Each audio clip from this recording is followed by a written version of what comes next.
Quand fallait prendre les insultes, j'étais là. Pour prendre le buzz aussi, on va être là, méchant. Vous disiez quoi sur Mbappé? Regardez, juste un truc aujourd'hui, Gardez la même énergie que les cailloux là. Vous avez du venin, que magie dans la bouche, arôme magie même. Utilisez le même arôme quand vous allez parler de lui aujourd'hui. S'il vous plaît, faites ça bien. Parce qu'on va citer de quoi? Des suceurs. Vous avez, on va sucer ensemble? On est ensemble? On est ensemble, on chauffe pas. Voilà comment le Ballon d'Or rentre sur le terrain avant un match. Michael Olise, les gars, quel match. La deuxième mi-temps que vient de nous pondre Michael Olise, c'est une masterclass. C'est un match de futur Ballon d'Or. Disons-le clairement. La qualité de dribble, la qualité de passe, la passe pour Mbappé sur le but, mais s'il vous plaît, mais Michael, mais merci, quel spectacle. Michael Olise est désormais impliqué sur 56 buts en 62 matchs. Quelle saison, quel joueur, quel régal, tout simplement. Une fois que Deschamps il l'a replacé, mais quel régal, en électron libre, un peu dans l'axe. Et il a régalé. Un moment il est sur le côté, un moment il est dans l'axe. En fait là, c'était une partition. Il faisait ce qu'il voulait. Pied droit, pied gauche, passe en profondeur, passe dans les pieds. Les gars, c'est 20 sur 20. C'est 20 sur 20. Candidat numéro 1.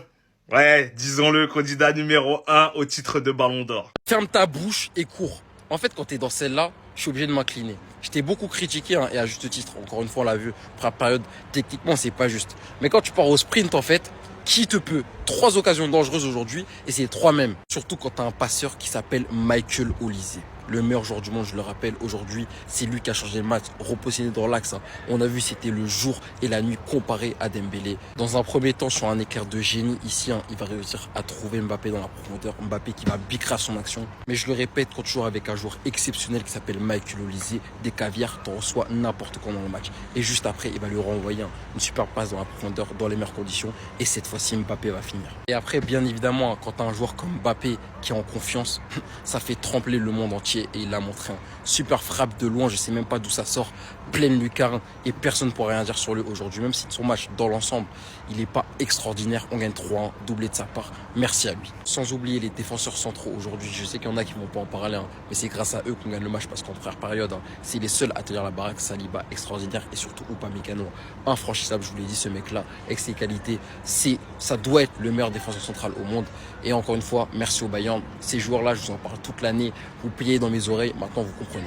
Je t'ai jamais critiqué, je t'ai toujours soutenu. Le meilleur joueur du monde s'appelle Kylian Mbappé. Le meilleur joueur du monde, le meilleur buteur de la sélection française. T'es soutenu depuis le début. Les gars, la plus grande vista en équipe de France, le plus grand passeur, c'est Michael Olise. Et sur cette passe, 2 joueurs sénégalais, il arrive à trouver Mbappé, qui finit devant Edouard Mendy. Je t'ai jamais critiqué. Bradley prolonge jusqu'en 2073. 5 minutes après son entrée, sur une putain de passe de Rabiot. Lui non plus, je l'ai jamais critiqué. Il envoie un petit piqué, fait pareil avec le PSG et prolonge. Aujourd'hui, il y a eu des buteurs du PSG des deux côtés. Bradley de la France, Mbaye, regardez dans quelle situation il a rendu Théo Hernandez. Il l'a fait tomber comme Boateng. Et il fusille la cage de Mike Maignan jusqu'à là. 2-1. On se dit, normalement, le match il va se terminer là. Ce fou de l'asile, il contrôle le ballon.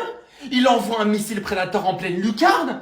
Est-ce qu'il est fou? La première mi-temps, j'allais faire un débrief un peu épicé, un peu salé. La deuxième mi-temps, en fait, t'es un joueur de mondial. J'ai rien à dire. Émile Zola a dit j'accuse, moi je m'excuse, attraper ma veste, elle est réversible. Tu peux louper 1, 5, 10 occasions. T'es le meilleur joueur de l'équipe de France. J'ai pas le droit de te critiquer.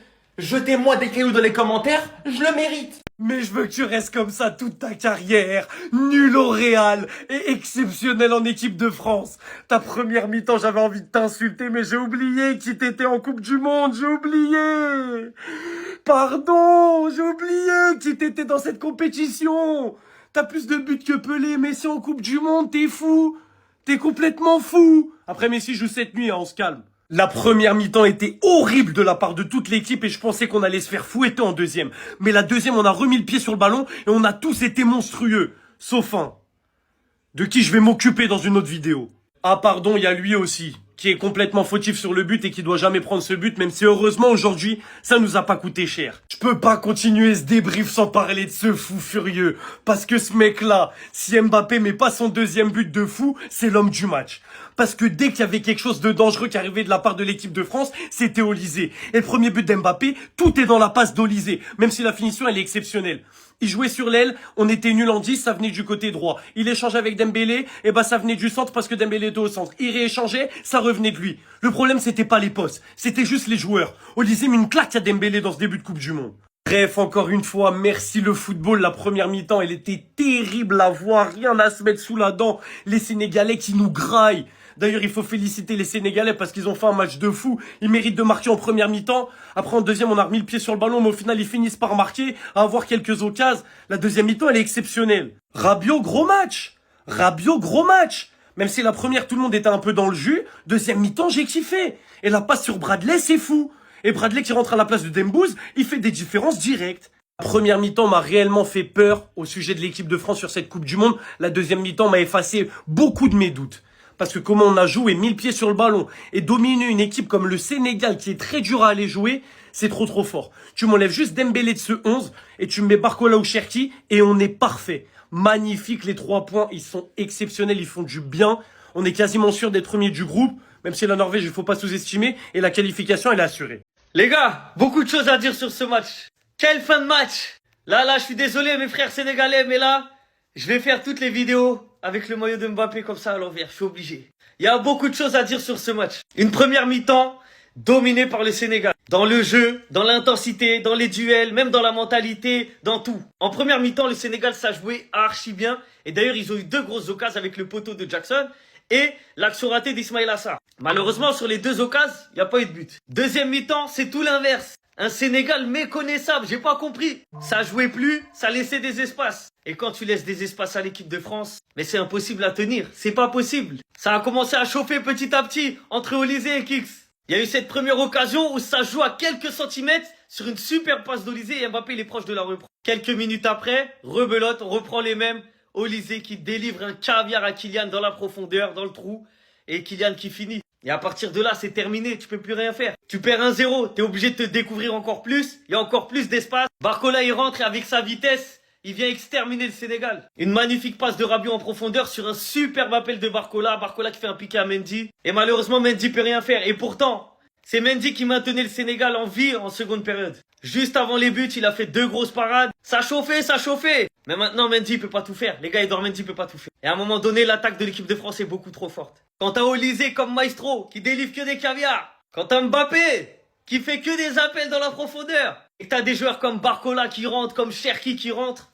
Ça devient insoutenable. La défense du Sénégal était obligée de craquer. Et malgré la réduction du score de Mbaye, dès qu'il rentre, il réduit le score pour 2-1. Juste après, t'as le Kix qui te met une frappe de 25 mètres, 30 mètres. En mode, calmez-vous. Franchement, la première mi-temps, elle était très bof, hein. Mais la deuxième, encore une fois, magnifique, magnifique. Le Sénégal n'a pas à rougir, mais ce soir, l'équipe de France, c'était meilleur. Tout simplement. Il vous l'a dit, c'est sa compétition. Qui va dire quoi maintenant? Qu'est-ce qu'il doit faire de plus après que le Sénégal réduit le score? Prends le ballon, envoie ce pétard-là. Viens faire le break et terminer le match. Sachant que c'est aussi lui qui montre le chemin à son équipe lors du premier but. Vous voulez qu'on parle? Regardez la liste des blancs actifs. Regardez qui marque les buts de l'équipe de France. Regardez qui est devenu le meilleur buteur français de l'histoire de la Coupe du Monde. Regardez Toko qui est devenu le meilleur buteur de l'histoire des Bleus. Il a été exceptionnel.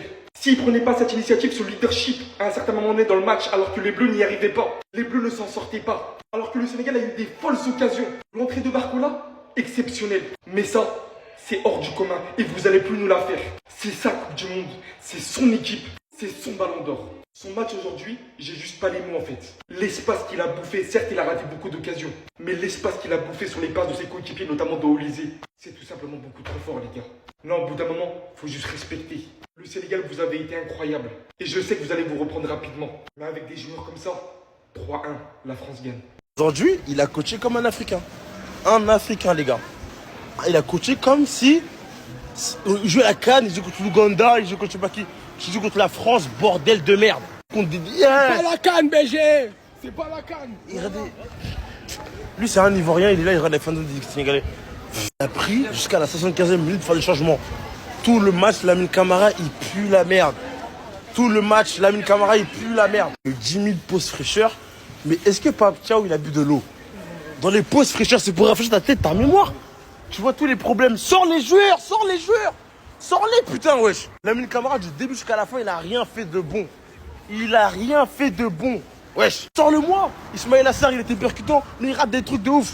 Sors-le-moi. Il y a Ibrahim Baye sur le banc. Tu sais très bien quand tu fais entrer Ibrahim Baye, c'est carré. Il est rentré, la preuve. Passe mon job, il a mis sur les fesses. Il a mis sur les fesses, il a marqué, wesh. Putain, wesh, là c'est la Coupe du Monde, c'est pas la CAN là, wesh. La CAN, tu veux te permettre de ça. Quand tu joues contre le Congo, tu peux faire ça. Mais là, tu joues contre la France, tu joues contre le Mali, je sais pas, quand tu joues contre qui là. Putain de merde là. Le train Mbappé a quitté la gare. Je répète, le train Mbappé a quitté la gare. Il n'y a plus de place dans le train. La Coupe du Monde, c'est pour lui. On vous a répété ça 50 000 fois. La Coupe du Monde, c'est sa compétition. Mbappé devient le meilleur buteur de l'histoire de l'équipe de France. Sur 2 buts magnifiques. Il n'y a rien à dire. Et heureusement qu'il marque. Parce qu'après sa première mi-temps, je sais qu'il y en a, ils allaient se régaler. 0 tir cadré, 0 occasion créée, 6 ballons perdus. Sa première mi-temps, elle était horrible. Mais quand tu vois sa deuxième mi-temps, quand tu vois son deuxième but, quand tu vois sa célébration, c'est moi qui va aller porter sa valise. Non les gars, il est trop fort quand il est comme ça. En équipe de France, c'est pour lui. Et là, on peut raconter ce qu'on veut, hein. Là, les buts qu'il met, il y a un but, il est en dehors de la surface. C'est du Cristiano Ronaldo de la grande époque. Et là, c'est un but de numéro 9. Donc, on a beau débattre dans tous les sens. Moi, je persiste. Parce que sur le côté, j'ai vu des choses de Mbappé très, très intéressantes. Mais au final, il est là, il a fait le taf. Et ce soir, il marque et il est décisif. En fait, il faut juste applaudir. Les anti-Mbappé, ce soir, applaudissez. Vous vous vengerez un autre jour, mais ce soir, applaudissez.